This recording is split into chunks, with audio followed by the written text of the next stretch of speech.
जय श्री राधे कृष्ण। पुरुषोत्तम मास महात्म्य अध्याय 28।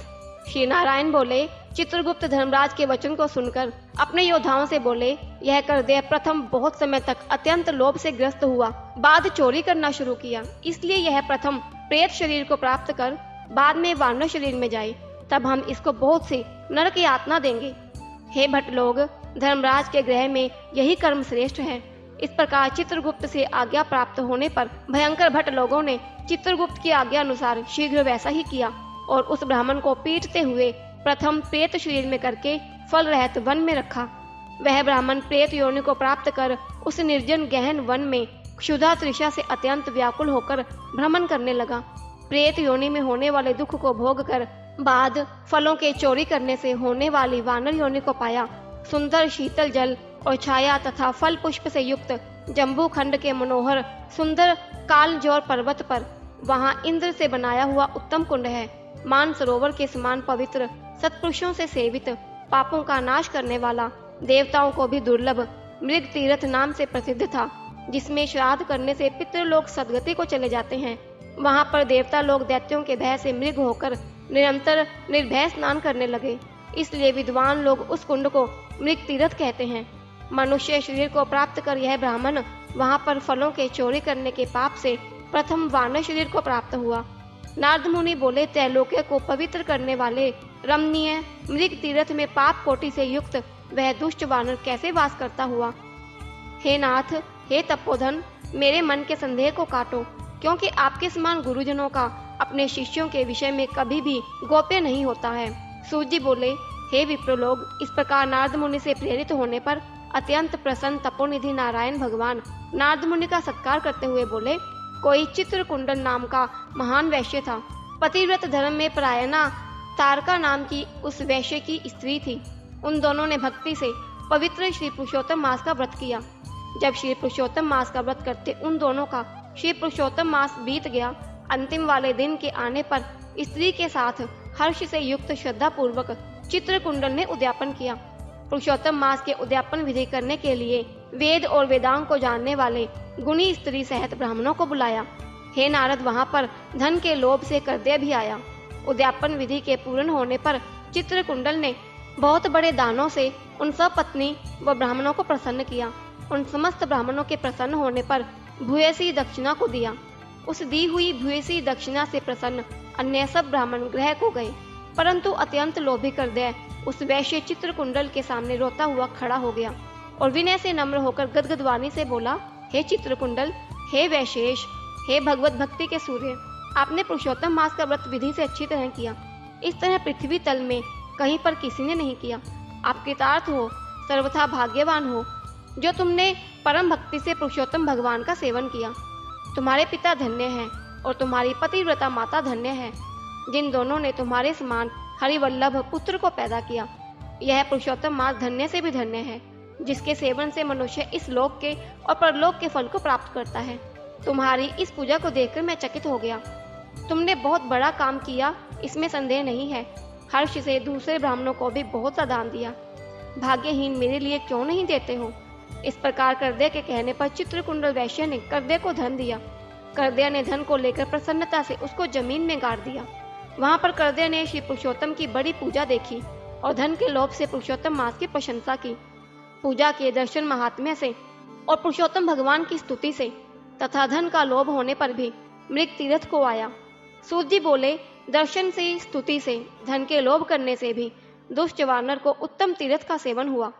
हे द्विज लोग, श्रद्धा से आदर पूर्वक पुरुषोत्तम देव के दर्शन और स्तुति में तत्पर सप्तरीक के पुण्य का क्या कहना है? नारद मुनि बोले, हे ब्राह्मण, सुंदर वृक्षों से शोभित, सुंदर शीतल जल वाले, मनोहर घनी छाया वाले वन में उसके रहने का कारण क्या है, सो आप मुझसे कहिए। श्री नारायण बोले, हे नारद, हे अनघ, तुम सुनो। सुनने की इच्छा करने वाले तुमको मैं कहूँगा। इसमें कुछ कारण है जिसके श्रवण से पापों का नाश हो जाता है। जब समस्त अर्थ और फलों के दाता दशरथ के पुत्र रामचंद्र जी ने समुद्र में सेतु बांधकर दुष्ट रावण का नाश किया, उन रामचंद्र जी ने विभीषण को छोड़कर बाकी समस्त राक्षसों का वध किया, किसी को नहीं छोड़ा। बाद अग्नि में परीक्षा कर सीता को ग्रहण किया।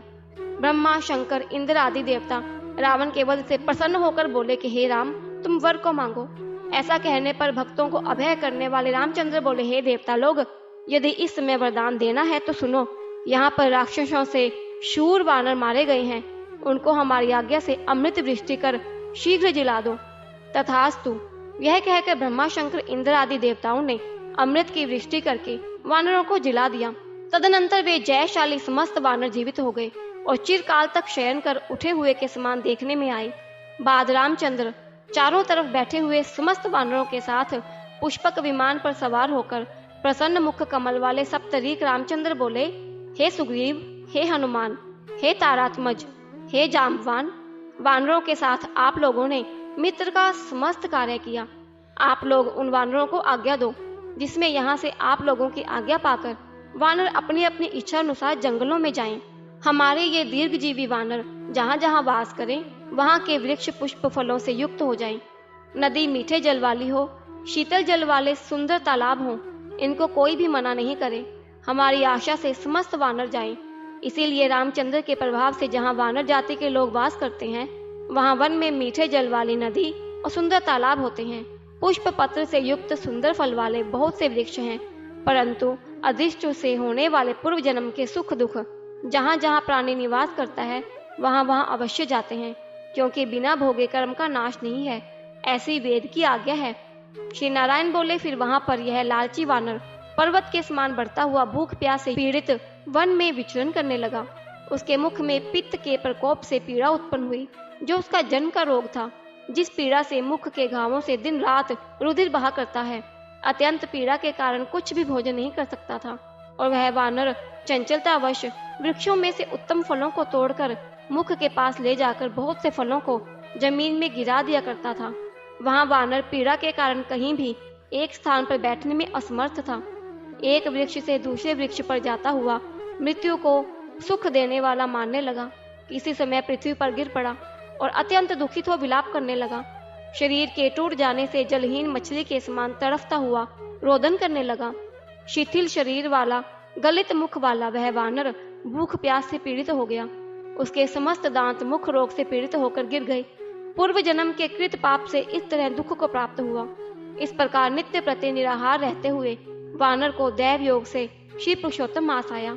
उस पुरुषोत्तम मास में भी उसी प्रकार शीतवात आदि से पीड़ित रहा। किसी समय बहुल पक्ष में गहन वन में विचरण करता हुआ प्यासा वानर कुंड के पास पहुंचने पर भी जलपान करने का समर्थ नहीं हुआ। भूख से युक्त भी चपलता से वहां ऊंचे वृक्ष के ऊपर चढ़ गया।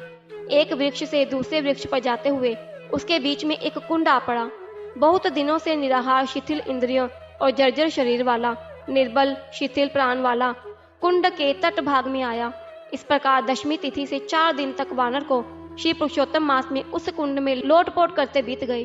5वें दिन के आने पर मध्याह्न काल में उस तीर्थ में जल से भीगा शरीर वाला वानर प्राण से रहित होकर गिर गया, और वह उस देह को त्याग कर पापों से रहित होकर तत्काल दिव्य आभूषणों से भूषित दिव्य देह को प्राप्त किया, जो कि नील कमल के दल के समान श्याम वर्ण, करोड़ों कामदेव के समान सुंदर, चमकते हुए रत्नों से जटित किरीटधारी, सुंदर शोभायमान मत्स्य कुंडल वाला, शोभमान पीत वस्त्रधारी, कमल में स्तोत्रों से जटित मेखला वाला, शोभमान बाजूबंद कंकन अंगूठी हार से शोभित, नील वर्ण के टेढ़े चिकने बालों से आवृत सुंदर मुख था। उसी समय शीघ्र वहां वैष्णवों से युक्त विमान आया, जिसमें भेरी, मृदंग, पटह, वेणु, वीणा का महान शब्द हो रहा है और देवांगनाओं का नाच हो रहा है। गंधर्व किन्नर के सुंदर गान हो रहे हैं। ऐसे उस विमान को महाभाग दिव्य देहधारी वानर देखकर अत्यंत विस्मय को प्राप्त हो कहने लगा कि पातकी, मेरे को यह सुख कैसे हुआ? यह विमान सुख बड़े पुण्यात्मा को ही होना उचित है। इसके बाद कोई देवांगना उसके ऊपर चंद्रमा के समान श्वेत छत्र को धारण करती हुई कोई 2 अप्सराएं हर्ष से उसको दोनों तरफ चामर को डुला रही हैं। कोई पान हाथ में लिए खड़ी है और उसके सामने अप्सराएं नाच कर रही हैं। कोई गंगा जल से भरी हुई झाड़ी को लिए खड़ी है, कोई उसके सामने खड़ी गाने बजाने में तत्पर है। इस प्रकार उस वैभव को देखकर चित्र में बने हुए में समान निश्चल हो गया। यह क्या है? मुझे दुष्ट पातकी को किस पुण्य से यह सब प्राप्त हुआ? मेरा कुछ भी पुण्य नहीं है जिसमें मैं हरि भगवान के परम पद को जाऊं। श्री नारायण बोले। इस प्रकार तर्क करते हुए करदे ने सुख का बहुत बड़ा खजाना दिव्य विमान को सामने देखकर आश्चर्य किया। बाद हरिभटों ने उस कर्दय का हार्दिक अभिप्राय जानकर उसके सामने विनय पूर्वक हाथ जोड़कर उसके चरणों में नमस्कार कर वानर शरीर को त्यागे हुए उस कर्दय को सुंदर वचन कहा।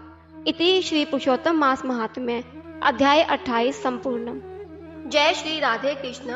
ओम नमः भगवते वासुदेवाय।